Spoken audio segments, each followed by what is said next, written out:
Welcome to Olix2.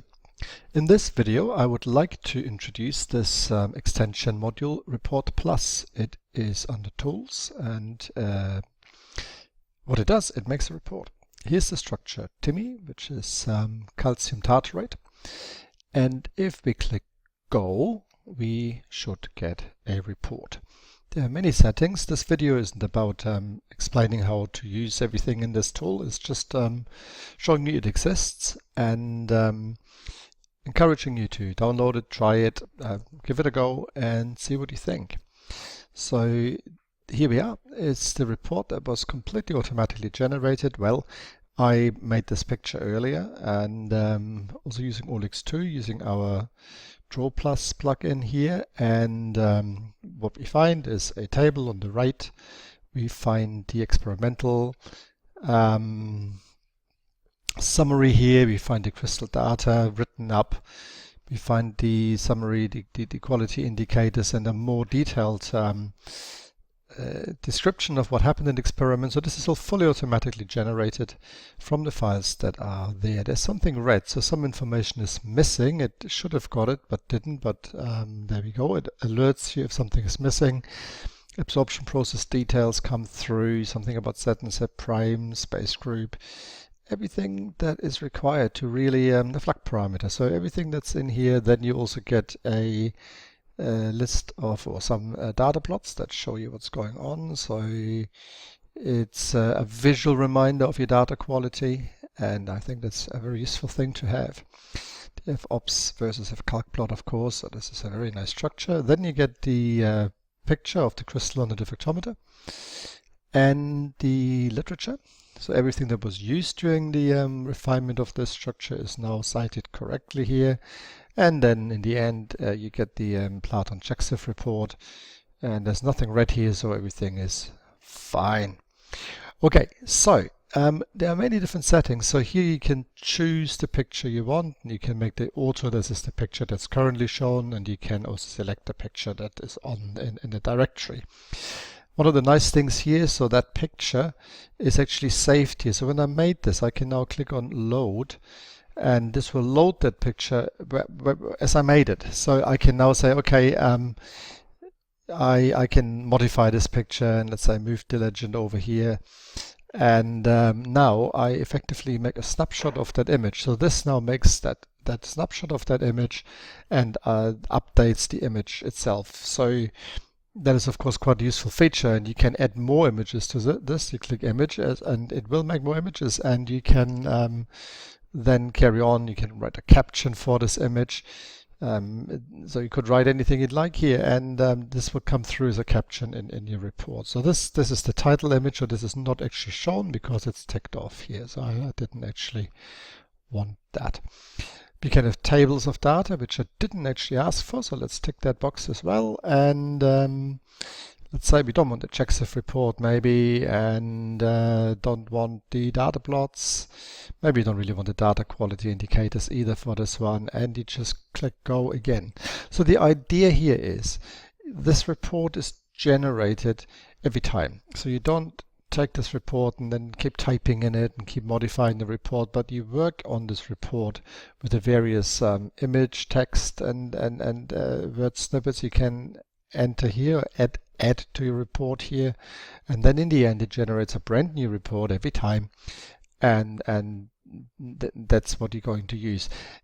This of course has the advantage, if you need to refine, then you just generate a new report and you don't have to manually go in and do this. So here's a table of data which we didn't have before. This is in RTF format. So RTF is quite compatible, but probably you want to save this as a Word file, Word docx file, because obviously this makes the whole thing very much smaller and more manageable later on. You can also set various settings here. As I said before, I don't really want to go into the settings too much, but you can edit the local settings. There's a lot of settings here. For example, one of them is auto convert RTF to docx, so you could set this to true, and in that case you automatically end up with a docx file, which is very much smaller on the disk than the RTF file will be.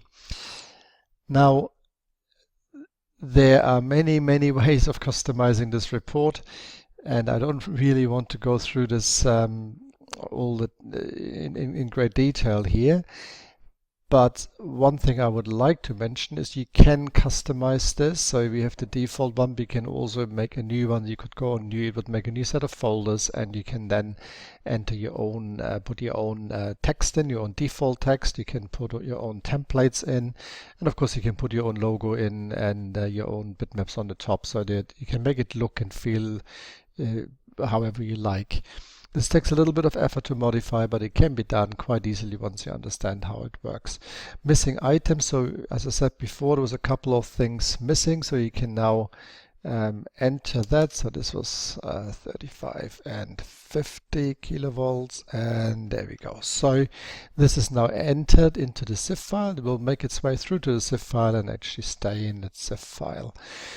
Another little thing that this does, it also has the structure collections module here. So you can now modify this. You say, well, I want a new collections folder. You make it, and you can call it test, or this could be a professor that you're working with, or a paper you're working on, and then you can make a subdirectory in this. So this is, I don't know, demo, and I can add this current structure to this demo collection.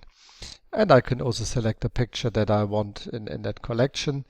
And let's say you have a second structure you want in that collection, and this is completely artificial because you would never want sucrose together with calcium tartrate, but there we go. So this is the structure here. We go back here. Now we add the current structure, sucrose, to this collection. So those two structures are now in this collection, and it's easy to switch between them without having to navigate around too much. And you can also then use this to generate a combined table, which obviously is something that takes a bit of time if you do it manually. And then you get the combined table, which has got the compound names on the top, and then it's got the information in here. As you can see, this left one obviously was a very much more complete data set. So not data set, but I had more information about this. I didn't have a color and didn't have various bits and pieces. And it's a nice way to generate a quick table. It's a combined table of the structures in your set. When it comes to collate structures for a paper, you have 10 structures. It's a very fast way to see whether they're all consistent, whether you've written orthorhombic and monoclinic in uppercase or lowercase, whether the temperature is what it should be, because some systems don't get the temperature through to the ZIP file, so you might have to do this manually. So this gives you some quick view into that. Again, this table and the contents are fully modifiable. Fully customizable. Okay, I think this is all I want to say about this at the moment. It's quite a complex tool. You can get it by going to Home and Extension Modules, and you can see a number of modules listed depending on the version of Olix 2 you're running. This is the alpha I've got here. So ReportPlus is one of them. You're welcome to trial it. After 30 days, it'll stop working for you. You need to let us know that you would like to continue to use it, and then we will sort something out. At the moment, it's still in the testing phase. We'd like to get as much feedback as we can on this, and any ideas, any suggestions are very much welcome. Thank you for using Olix 2.